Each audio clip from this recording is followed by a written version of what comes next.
बाकी ये वीडियो उन लोगों के लिए है क्योंकि जब मैंने भी गाड़ी बुक करवाई हुई थी, जब मैंने गाड़ी बुक करवाई थी उस टाइम पे मुझे 1 मंथ का टाइम मिला था। तो अब तो वैसे ही लोगों को 6-6 महीने का टाइम मिल रहा है। तो मुझे पता है कि ये इस किस्म के जो रिव्यूज़ होते हैं वो बहुत बड़ी एक ब्लेसिंग होते हैं। जब आप गाड़ी का वेट कर रहे होते हैं, गाड़ी का वेट करना बड़ा मुश्किल काम है।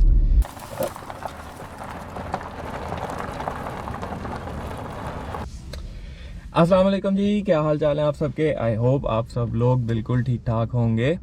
और आज हम लोग बात करेंगे किया पिकांटो के हवाले से। आज हम लोग कहीं पे ट्रैवल नहीं कर रहे। मौसम अच्छा था तो सोचा चले किया पिकांटो का एक ऑनर्स रिव्यू करते हैं। इस ऑनर्स रिव्यू में हम लोग बात करेंगे इसकी फ्यूल एवरेज की, इसकी सीटिंग कैपेसिटी की, जो मतलब जो भी इश्यूज इसके काफ़ी सारे जो लोग बाइंग डिसीजन में जो उनके कंसर्न कर रहे हैं, और जो इंटरनेट पे या डिफरेंट फोरम्स पे शायद कुछ गलत इन्फॉर्मेशन भी दी जा रही हैं, और उसको हम डिस्कस करेंगे। और डिस्कशन करने का मेन मकसद ये है कि ऑलमोस्ट इस गाड़ी को 1 साल हो चुका है और ये हमने ऑलमोस्ट 14,000 किलोमीटर इसको ड्राइव कर चुके हैं। तो 1 साल में गाड़ी की परफॉर्मेंस कैसी रही और इसको चलाने में क्या कोई मुश्किलात और क्या चीज़ें आई, और टॉप ऑफ द लाइन हम डिस्कस करेंगे इसकी मेंटेनेंस कॉस्ट क्या चली है हमारी अभी तक। और उसके बाद हम इसको देखेंगे इसकी क्या एवरेज क्या आ रही है। इसके रेयर लेग स्पेस के बारे में बहुत बात की जाती है, उसके बारे में चेक करेंगे कि वो आया कि वाकई में कोई इशू है उसका कि नहीं है। फिर इसके कुछ थोड़े से सेफ्टी फीचर्स को डिस्कस करेंगे, और फिर उसके बाद हम रीसेल वैल्यू बहुत ज़्यादा कंसर्न की जाती है, उसके बारे में भी थोड़ी सी बात कर लेंगे। तो उसके अलावा कोई इसके थोड़े से सेफ्टी फीचर्स हैं उसके बारे में बात करेंगे। बाकी अगर आप एक्सटीरियर इंटीरियर देखने के वाले से बात करेंगे तो वो ऑलरेडी यूट्यूब पे काफ़ी सारी वीडियोस हैं। मैं चेक कर रहा था इस तरह से जो प्रॉपर ऑनर्स रिव्यू है जिसमें आपको ये वाली सारी चीज़ें बताई जाएं वो काफ़ी कम थी, और ऑलमोस्ट हमने तकरीबन 1 साल हो गया इसको चलाते हुए। तो उस हवाले से भी थोड़ी सी बात करेंगे कि इस 1 साल में इसमें क्या कोई इशू आया नहीं आया। वैसे इशू आया कोई नहीं था। एसी परफॉर्मेंस इसकी बहुत ज़बरदस्त है। आज हमारा प्लान था कि हम इसका एसी टेस्ट करेंगे, लेकिन मौसम कुछ खुशगवार था जिसकी वजह से हमने इसको कैंसिल कर दिया। लेकिन इंशाल्लाह नेक्स्ट वीडियो में आपको कोई ना कोई एक वीडियो बना के इसकी एसी परफॉर्मेंस बताएंगे। आउट क्लास एसी परफॉर्मेंस है फ़िलहाल। तो आइए इसका बाकी का व्लॉग शुरू करते हैं। 14,000 किलोमीटर्स 1 ईयर्स, और इसमें अब आपको बाकी की चीज़ें जो हैं वो ऑन द गो बताते हैं कि क्या इसमें बाकी की सब चीज़ें चल रही हैं। तो stay tuned and please do subscribe and do like the video. Okay जी, तो वीडियो स्टार्ट करते हैं। वीडियो के स्टार्ट में हम सबसे पहले लेते हैं इसके एवरेज को। तो सबसे पहले गाड़ी स्टार्ट करते हैं।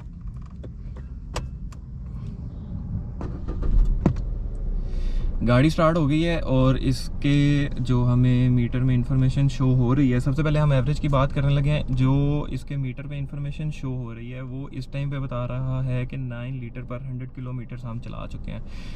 इसमें सबसे पहली बात मैं आपको एक ये बता दूं कि अभी तक ये गाड़ी जब तक मैंने लास्ट टैंक फुल कराया हुआ है उसके बाद से अब तक ये गाड़ी सिर्फ सिटी में चली है, किसी लॉन्ग ड्राइव पे ये गाड़ी नहीं गई। तो अभी ये हमें मीटर में शो कर रहा है 9 लीटर पर 100 किलोमीटर्स। सबसे पहली बात, कई लोग इसको इस चीज़ से कंफ्यूज करते हैं कि शायद ये 9 किलोमीटर्स पर लीटर है। ये 9 किलोमीटर्स पर लीटर नहीं है, ये 9 लीटर्स पर 100 किलोमीटर है। इसका सिंपल सा फॉर्मूला, आप इसको 100 डिवाइडेड बाय 9 करेंगे, आपकी एवरेज पर किलोमीटर शो हो जाएगी। तो अभी ये बिल्कुल सिटी कम्यूट है। मैं आपको बताता हूँ, मुझे जब मैंने इसका लास्ट टैंक फुल करवाया था ऑलमोस्ट 30 लीटर्स पेट्रोल डला था। I don't know the exact cost के वो कितने में डला था, लेकिन आई रिमेंबर उस टाइम पे पेट्रोल 119 का था। और अभी तक आप देख सकते हैं मैंने उस टाइम पे इसको रीसेट कर दिया था, और आप देख सकते हैं कि ये सिटी कम्यूट में 171.4 किलोमीटर चल चुकी है इस टाइम तक, और इसकी जो फ्यूल गेज है वो अभी तक हाफ नहीं हुई। According to this cluster meter अभी ये 315 किलोमीटर्स और चल सकती है।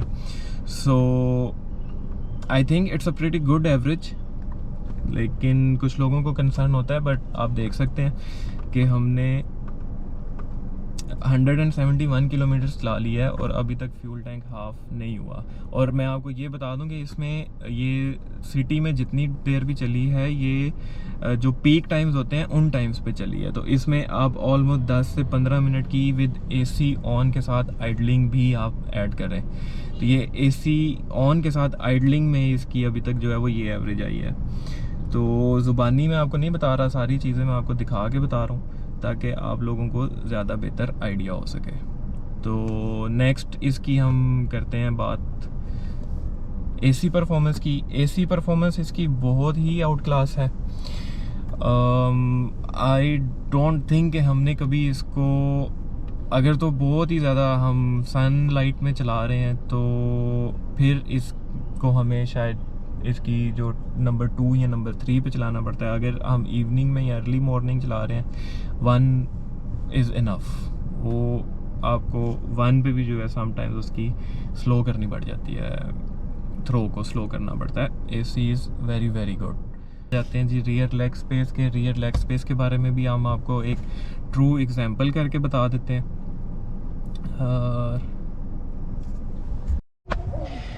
ओके, तो रेयर लेग सीट का चेक करते हैं। ये अभी बिल्कुल उस पोजीशन पे है जिधर मैं बिल्कुल कंफर्टेबली ड्राइव कर रहा था और अभी मैं ही पीछे जाके बैठता हूँ। मेरी हाइट ऑलमोस्ट 5'10" के करीब है और मैं बिल्कुल अपनी कंफर्टेबल ड्राइविंग पोजीशन पे बैठा हुआ था और अभी मैं ही बिल्कुल पीछे जाके बैठता हूँ।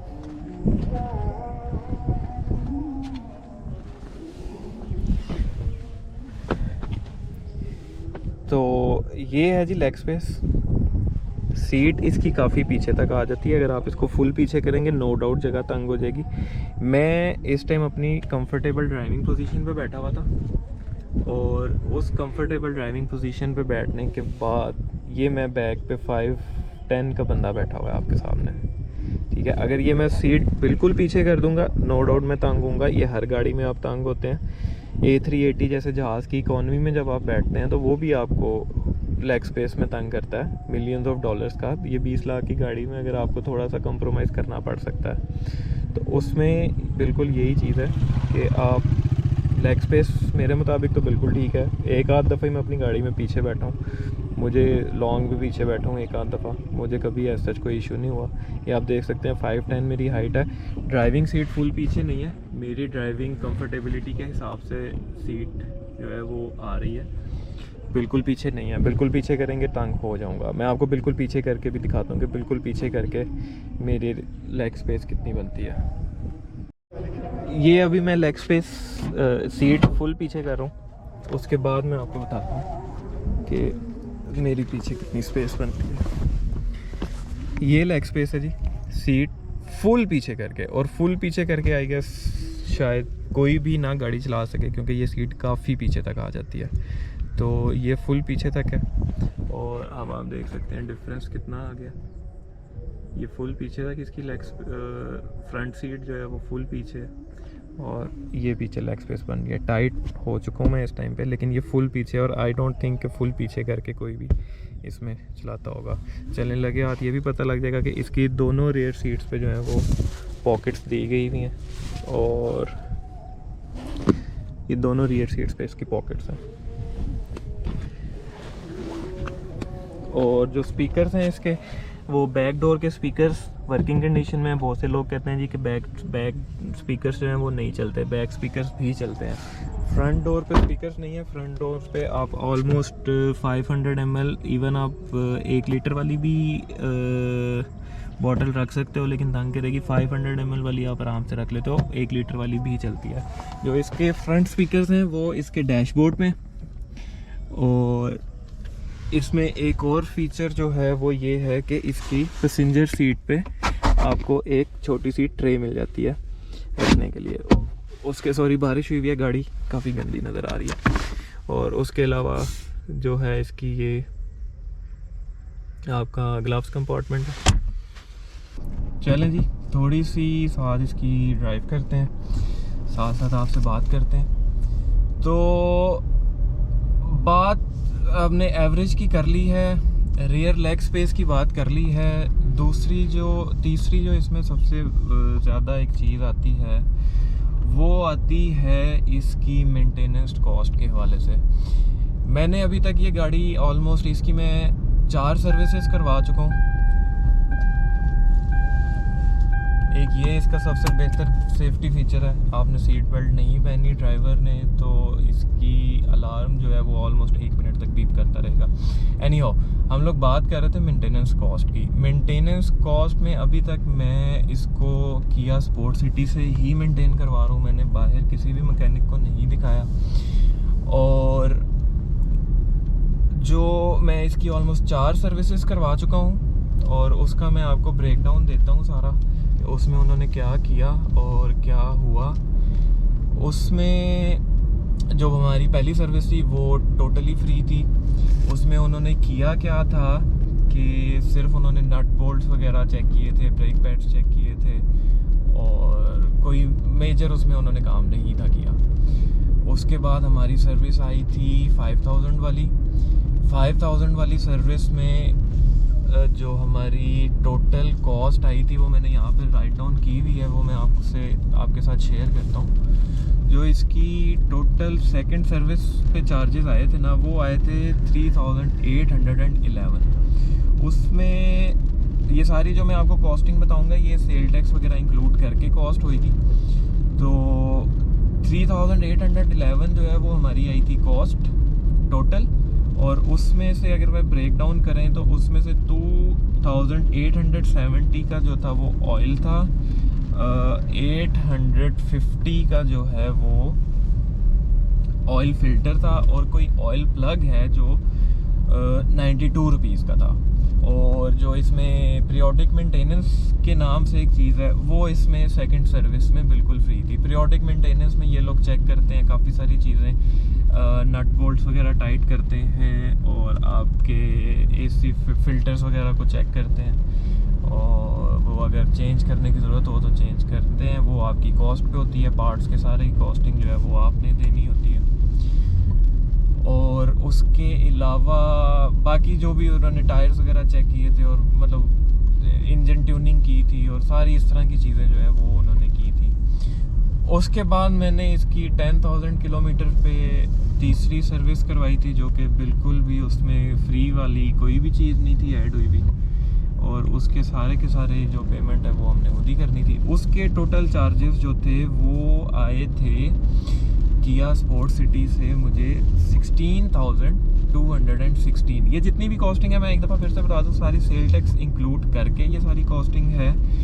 और इसका ब्रेकडाउन ये है, एक इंटरेस्टिंग चीज़ मैंने भी ये सारी जो इन्वॉइसेस चेक करते हुए नोट की थी कि ऑयल की जो प्राइस है वो हर दफ़ा 500-500 रुपये ऑलमोस्ट जो है ना वो बढ़ रही है। नेक्स्ट टाइम मैं जाऊंगा तो मैं इसको डेफिनेटली चेक करूंगा। वैसे मैंने इसको डबल चेक कर लिया था, जो है ना शेल के एक पेट्रोल पंप है वो जो ऑयल डालते हैं 5W30 का, उससे मैंने इसको डबल चेक कर लिया था, कॉस्ट सेम थी। जो लास्ट उन्होंने मुझे ऑयल दिया ना उसकी और इसकी कॉस्ट बिल्कुल सेम थी। तो वो एज सच मुझे कोई इशू नहीं है, लेकिन आई विल डेफिनेटली चेक कि ये हर दफ़ा 500 रुपये बढ़ रहे हैं, कि ये कंपनी की तरफ से बढ़ रहे हैं या किया वाले ही बढ़ा रहे हैं। अच्छा, तो थर्ड सर्विस जो हमने करवाई थी 10,000 पे, वो आई थी हमारी 16,216 रुपीज़ उसकी टोटल कॉस्ट आई थी। और उसके अलावा जो इसका ब्रेकडाउन है उसमें 3035 का ऑयल डला था, जो कि हमारा लास्ट टाइम डला था 2870 का। ओके, उसके बाद जो है oil filter same cost 850, oil plug same cost 92। जो एडिशनल इसमें हमारी चार्जेस ऐड हुए थे वो हुए थे एयर फिल्टर और एसी फिल्टर के। इनमें से एक 2350 और एक जो है वो 5250 का। और एक इंटरेस्टिंग चीज़ इसमें ये है कि एवरी मल्टीपल ऑफ 5000 पे इनकी जो पीरियोडिक मेंटेनेंस चार्जेस हैं वो चेंज होते हैं। जब आप 5000 करवाते हैं तो that is around 2500 excluding sale tax, और जब आप 10,000 की करवाते हैं तो वो 5000 एक्सक्लूडिंग सेल टैक्स। इसी तरह जब आप 15,000 की करवाते हैं तो वो फिर से 2500, और जब आप 20,000 की करवाते हैं वो फिर से 5000। टू बी वेरी ऑनेस्ट, मुझे 5000 वाली सर्विस और 10,000 वाली सर्विस और 15,000 वाली सर्विस में बिल्कुल कोई फ़र्क नहीं था नज़र आया। सेम उन्होंने एक जैसी ही सर्विसेज की थी, लेकिन सर्विस नो डाउट बहुत अच्छी की थी। अच्छा, उसके बाद रिसेंटली हमने करवाई है जी थर्ड सर्विस में फिर हमारी जो है वो पीरियोडिक मेंटेनेंस के चार्जेस जो है वो, सॉरी मैं आपको पीछे बताना भूल गया, लेकिन ये जो मैंने अभी एक्सप्लेन कर दिया है गैस वो उसमें कवर हो जाएगा। तो जो अभी हमने फोर्थ सर्विस करवाई है अपनी, उसकी हमारी टोटल कॉस्ट आई है ₹7,370। इसमें हमारे फ़िल्टर्स वगैरह नहीं चेंज हुए, उनकी कंडीशन नहीं थी ऐसी चेंज करने वाली। थर्ड सर्विस में उन्होंने कहा था जी कि आपकी कंडीशन ऐसी है कि अब इनको चेंज किया जाएगा, तो वो हमने चेंज करवा लिए थे। तो अभी इस दफ़ा फिर ऑयल की प्राइस बढ़ गई हुई है। ऑयल हमारा चला गया हुआ है जी 3,530 इंक्लूडिंग सेल टैक्स। उसके बाद ऑयल फ़िल्टर वही 850 का, और ऑयल प्लग जो है वो 92 रुपीज़ का ऑयल प्लग है उसमें। और उसके बाद पीरियोडिक मेंटेनेंस जो है वो सेल टैक्स इंक्लूड करके 2900 बन जाती है। अच्छा, अब इसमें मैं आपको एक इंटरेस्टिंग चीज़ बताऊं, पीरियोडिक मेंटेनेंस में होता क्या है। पीरियोडिक मेंटेनेंस में नट बोल्ट्स टाइट होते हैं और आपकी इंजन ट्यूनिंग होती है और आपके ब्रेक्स वगैरह को चेक करते हैं, वो उसको थोड़ा सा सेट करते हैं और काफ़ी सारी चीज़ें और देखते हैं। But this is completely on your own choice. अगर आप ये पैसे खर्च करना चाहते हैं आप करें, अगर आप ये पैसे नहीं खर्च करना चाहते आप नहीं करें। डीलरशिप आपको बिल्कुल भी फोर्स नहीं करती कि आप पीरियोडिक मेंटेनेंस करवाएं। हाँ, डीलरशिप क्या करती है, डीलरशिप के पास आपकी गाड़ी का सारा रिकॉर्ड होता है, आपने पीरियोडिक मेंटेनेंस कब करवाई कब नहीं करवाई। अगर आप बाहर से कोई सस्ती चीज़ लेके भी जाते हैं, डीलरशिप को कोई कंसर्न नहीं है, they will change that thing. But what will happen is they will have a record कि आपने जो भी चीज़ चेंज करवाई थी वो आप खुद लेके आए थे। सो जस्ट इन केस अगर उसी चीज़ की वजह से आपकी वारंटी में कोई इशू आता है, वारंटी क्लेम करने में कोई इशू आता है, तो company will have a record. And according to me, जो पाकिस्तान में सिचुएशन चलती है, द कंपनी विल डेफिनेटली से जी कि ये जो भी ये प्रोडक्ट या जो भी एक्सेसरी आपने ऐड करवाई है, ये क्योंकि कंपनी रिकमेंडेड नहीं थी, कंपनी ने ये नहीं लगा के दी, आप खुद लेके आए हैं, तो वारंटी क्लेम में इशू आ सकता है। सो पाकिस्तान है, यहाँ पे वारंटी क्लेम करवाना वैसे ही बड़ा एक जो है वो जान जोखों का काम होता है। तो ये एक इशू है जिसकी वजह से आपको आई विल रिकमेंड कि as long as your car is under warranty आप इसको डीलरशिप से ही मेंटेन करवाएं। Otherwise if you are not concern with the warranty और एनीथिंग लाइक दैट, तो there is no problem at all. आप उसको अपने पे भी उसको करवा सकते हैं। अच्छा, तो जी अभी तक हमने डिस्कस कर ली, इसकी एवरेज डिस्कस कर ली, बैक सीट स्पेस को हमने डिस्कस कर लिया है। उसके अलावा मेंटेनेंस कॉस्ट मैंने आपको बिल्कुल इसकी डिटेल में बता दी है, जितनी भी अभी तक जो है वो हमारी ऐड हुई है। फीचर्स के हवाले से बात करें, काफ़ी अच्छे फीचर्स हैं इसमें, जैसे कि अभी भी बारिश हो रही है और सॉरी गोप्रो की बैटरी डाउन हो गई थी, तो मुझे लगता है एक रिव्यू इस पे भी बनाए कि गोप्रो की बैटरी लाइफ क्या है। बिल्कुल भी कोई बैटरी लाइफ नहीं है, 2 मिनट में गोप्रो की बैटरी डेड हो जाती है। ऑलराइट, तो फीचर्स की बात करते हैं। फीचर्स जो हैं इसमें एक बड़ा ज़बरदस्त फीचर जो है, जैसे कि अभी बारिश भी हो रही है, तो इसमें जो रेयर वाइपर है वो एक बड़ा ज़बरदस्त फीचर है जो कि लोकली मैन्युफैक्चर्ड इस लीग की जो गाड़ियाँ उसमें नहीं आता। बड़ा हैंडी सी एक चीज़ है, होनी चाहिए उन गाड़ियों में भी, लेकिन नहीं ऑफ़र की जाती। अभी बारिश हो रही है, बहुत सुकून होता है उसमें आपको पीछे देखने के लिए। और सेकेंडली अगर हम इसमें बात करें फ़ीचर्स की, तो एज सच कोई बहुत बड़े फीचर्स तो नहीं है इसमें, बट स्टिल कुछ फीचर्स जो हैं वो अगर ड्राइवर साइड पे अगर देखे जाएं तो पावर विंडोज़ हैं, सेंटर लॉकिंग है जो कि ड्राइवर कर सकता है, फ्रंट पैसेंजर भी सेंटर लॉकिंग को हैंडल कर सकता है। और अदरवाइज़ जो इसमें फ़ीचर्स देखे जाएं, इसमें ये बिल्कुल एक स्टॉक गाड़ी है, इसमें कोई चेंजेस नहीं की हुई, कुछ भी नहीं है इसमें। जो कंपनी का प्लेयर आता है वही इसमें ऐड हुआ हुआ है। उसकी ब्लूटूथ कनेक्टिविटी बहुत ज़बरदस्त है, रेडियो फ्रीक्वेंसीज को कैच करना वो बहुत ज़बरदस्त है, बहुत अच्छे से करता है। ब्लूटूथ कनेक्टिविटी में बिल्कुल कभी कोई इशू नहीं आया, बल्कि सबसे बेस्ट फीचर ये है कि अगर आपके पास कोई सॉन्ग प्लेइंग एप्लीकेशन है, जैसे मैं मोस्टली साउंड क्लाउड यूज़ करता हूँ, तो मैं जैसे ही गाड़ी में बैठता हूँ मेरा ब्लूटूथ उसी टाइम कनेक्ट होता है और साउंड क्लाउड पे उस टाइम पे जो भी प्लेलिस्ट चल रही होती है वो जिधर भी पॉज हुई होती है या जिधर से भी रुकी होती है वो उधर से दोबारा प्ले होना शुरू हो जाती है। और उसके अलावा अगर इसमें थोड़ा सा नीचे आए तो इसमें आपके एसी कंट्रोल्स मिल जाते हैं आपको, और फिर उसके बाद है रेयर डीफॉगर है, और रेयर डीफॉगर के साथ ही आपका जो है वो जब आप उसको ऑन करते हैं तो आपका हीटेड साइड मिरर्स जो है वो भी ऑन हो जाते हैं। हीटेड साइड मिरर्स का जो है वो सबसे बेस्ट चीज़ ये है कि जैसे ही बारिश वाले मौसम में, मोस्टली सर्दियों में होता है, और सर्दियों में फॉग में जब ये साइड मिरर्स के ऊपर फॉग आ जाती है तो उसको ख़त्म करने के लिए जो है वो ये बहुत ज़बरदस्त फीचर है कि आपके हीटेड साइड मिरर्स हैं वो आप उसको डीफॉगर को ऑन करते हैं तो वो आपका वो भी सिस्टम ऑन हो जाता है और जो फॉग है साइड मिरर से वो ख़त्म हो जाती है। ओके जी, तो अगर उससे थोड़ा सा नीचे हैं उसके साथ आपको एक सिगरेट लाइटर मिल जाता है, एक यूएसबी केबल के लिए जगह मिल जाती है, सॉरी यूएसबी केबल भी आप लगा सकते हैं, लेकिन आपको कोई भी अगर आपने सॉन्ग्स वगैरह या अगर आपने जो है वो एलसीडी लगवाई हुई है तो वीडियो सॉन्ग्स वगैरह के लिए आप उसमें वो यूएसबी इंसर्ट करके वहाँ से वो उसको यूज़ कर सकते हैं। उसके साथ ऑक्स केबल की जगह दी हुई है, उसके साथ एक पावर आउटलेट दी हुई है। पावर आउटलेट के साथ आप अपना कोई भी चार्जर वगैरह या कोई भी दूसरी चीज़ जो गाड़ी के लिए हैंडी है वो आप लगा सकते हैं। और उसके अलावा अगर इसके सेफ्टी फ़ीचर्स की बात की जाए, सेफ्टी फ़ीचर्स में इसमें जो मैंने नोट किया है वो अगर आप सीट बेल्ट नहीं लगाते, ड्राइवर साइड पे अगर सीट बेल्ट नहीं लगती, एक तो आपके क्लस्टर मीटर पे जो है वो ब्लिंक करता है, दूसरा ये है कि ऑलमोस्ट 1 से 1.5 मिनट, यूजुअली 60 सेकंड्स तक मैंने नोट किया है कि ये आपको बीप करेगा।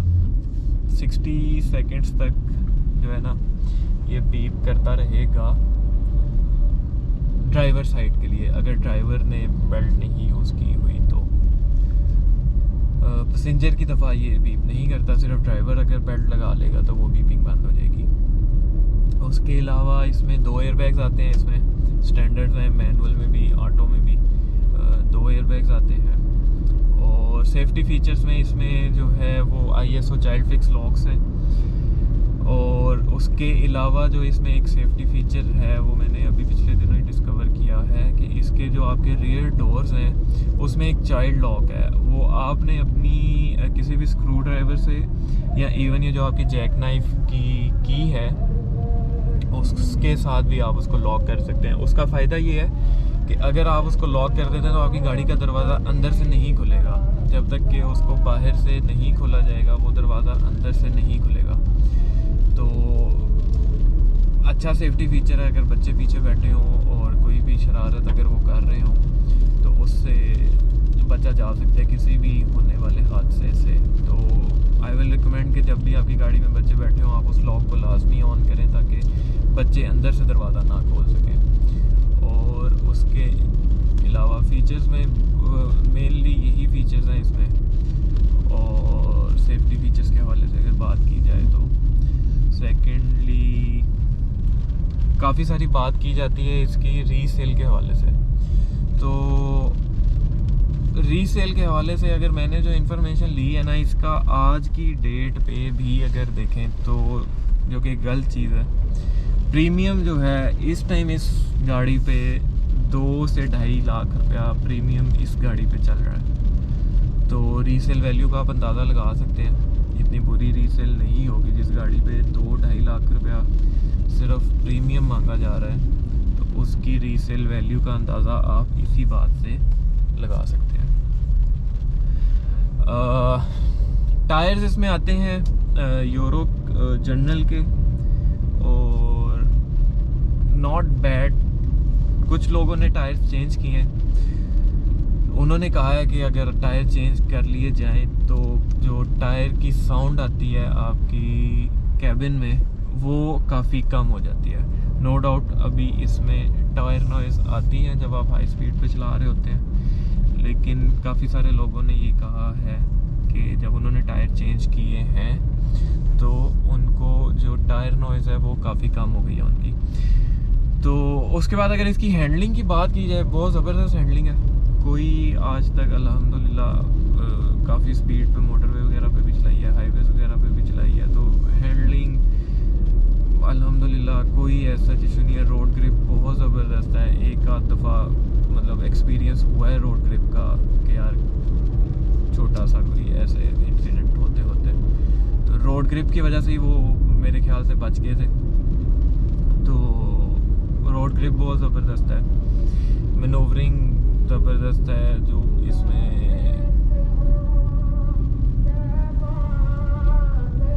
ब्लाइंड स्पॉट्स हैं वो भी काफ़ी कंट्रोल्ड हैं। ब्लाइंड स्पॉट्स में जो है वो ऐसा जिसमें कोई इतने ज़्यादा ब्लाइंड स्पॉट्स नहीं है, विजिबिलिटी बहुत ज़बरदस्त है।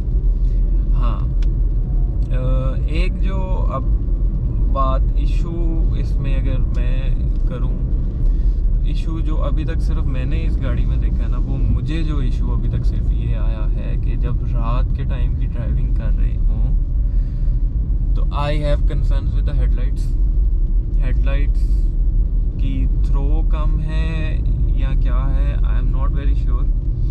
लेकिन हेडलाइट्स जो मैंने फील किया है उसकी जो लाइट है ना वो काफ़ी, जिसको अगर मैं कैसे एक्सप्लेन करूं, वो लाइट ना काफ़ी फीकी सी लाइट है। रोड पे जब वो लाइट पड़ती है तो आपको रोड उतना क्लियर नज़र नहीं आता जितना आपको नज़र आना चाहिए। और जब आपको सामने से कोई लाइट आ रही होती है तो एक तो ये बड़ा मसला है, जो सामने वाले हैं उनको हाई बीम से नीचे कुछ समझ नहीं आती, तो आप बिल्कुल ही जो है ना अन्ने हो जाते हैं और आपको बिल्कुल भी कुछ भी नहीं नज़र आता। ओके, और कहीं अभी बल्कि मैंने अभी मेरे जहन में एक चीज़ आई है कि ये सामने मुझे अभी तक सिर्फ मैं जिस जगह पे गाड़ी ड्राइव कर रहा हूँ मुझे 3 पिकांटोज नज़र आ गई हैं। और कुछ लोग कहते हैं जी पिकांटो की डिमांड ही नहीं है, यहाँ पिकांटो रोड पे नज़र नहीं आती, तो 3 डिफरेंट पिकांटोज नज़र आ गई हैं। बाकी अगर कोई बंदा ये कहता है जी कि पिकांटो की डिमांड नहीं है या पिकांटो की सेल नहीं है, तो मैं उसको यही रिकमेंड करूँगा कि भाईजान आप खुशबू लगाएं या ना लगाएं, सियालकोट का आके एक चक्कर लगाएं। आपको सियालकोट में पिकांटो ऐसे ही नज़र आएगी जैसे आपको बाकी की दूसरी गाड़ियाँ नज़र आती हैं। कोई मतलब शुरू में था जब मैंने गाड़ी बुक करवाई थी ना, तब शायद कोई इक्का दुक्का गाड़ी नज़र आती थी, लेकिन अब आप रोड पे निकलो 10 मिनट की अगर आप ड्राइव करते हो ना, तो मैं आपको गारंटी के साथ कह सकता हूँ कि आपको 8 से 10 गाड़ियाँ पिकांटो रोड पे चलती हुई नज़र लाजमी आएंगी एनी टाइम। ये नहीं कि जी शाम के टाइम या सुबह के टाइम, एनी टाइम अगर आप जा रहे हैं तो आपको रोड पे पिकांटो नज़र आएगी 8 से 10। मैं आपको चैलेंज कह सकता हूँ, सियालकोट में कह सकता हूँ, बाकी सिटीज़ का मैं नहीं आपसे कर सकता, लेकिन सियालकोट में अगर आप 10 मिनट के लिए भी रोड पे निकलेंगे ना, छोटा सा सिटी है, आपको 8 से 10 पिकांटोस आम नज़र आएंगी। तो डिमांड है पिकांटो की, ऐसा नहीं है कि डिमांड नहीं है पिकांटो की, बहुत ज़्यादा डिमांड है। चलें जी, ये था आज का रिव्यू किया पिकांटो के हवाले से, थोड़ी सी इंफॉर्मेशन शेयर करने की कोशिश की है। 1-2 फीचर्स रह गए हैं। एसी की परफॉर्मेंस चेक करवानी है, वो इंशाल्लाह आपको नेक्स्ट किसी भी वीडियो में चेक करवाएंगे एसी की परफॉर्मेंस। आज मौसम नहीं है बेसिकली ऐसा कि जिसमें एसी की परफॉर्मेंस चेक की जाए। तो आई होप आप लोगों को वीडियो पसंद आई होगी। ये वीडियो स्पेशली मेरे बनाने का मकसद ये था कि बहुत कम वीडियोस हैं यूट्यूब पे जिन पे एक्चुअल ऑनेस्ट रिव्यू में ये वाली चीज़ें डिस्कस की गई हुई हैं, जिसमें मेंटेन मेरे हवाले से इसमें जो मेन चीज़ थी वो एवरेज की थी, और उसके अलावा मेंटेनेंस चार्जेस की थी, और रेयर लेग स्पेस, ये ज़्यादा कंसर्निंग चीज़ें थी। तो बाकी ये वीडियो उन लोगों के लिए है क्योंकि जब मैंने भी गाड़ी बुक करवाई हुई थी, जब मैंने गाड़ी बुक करवाई थी उस टाइम पे मुझे 1 मंथ का टाइम मिला था। तो अब तो वैसे ही लोगों को 6-6 महीने का टाइम मिल रहा है। तो मुझे पता है कि ये इस किस्म के जो रिव्यूज़ होते हैं होते हैं जब आप गाड़ी का वेट कर रहे होते हैं। गाड़ी का वेट करना बड़ा मुश्किल काम है। तो जिस टाइम पे मैंने बुक कराई थी उस टाइम पे तो रिव्यूज़ भी बहुत कम थे। उस टाइम पे तो इवन पार्क व्हील्स का भी रिव्यू नहीं था आया हुआ, तो बहुत कम रिव्यूज़ थे। तो हार्डली मेरे ख्याल से कोई 15-20 रिव्यूज़ होंगे यूट्यूब पे भी।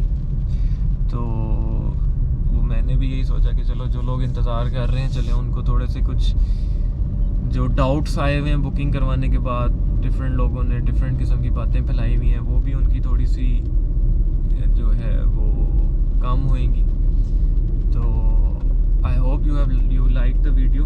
सो I request you to please subscribe the channel and like this video and share this video as much as possible. अगर इसमें कोई भी चीज़ मिसिंग है तो काइंडली आप उसको कमेंट सेक्शन में ऐड करें। तो नेक्स्ट जो मैंने प्लान किया हुआ है कि जी किसी दिन फुल गर्मी वाले दिन में आपको एसी की परफॉर्मेंस चेक करवानी है, वो I will definitely add that part two that video.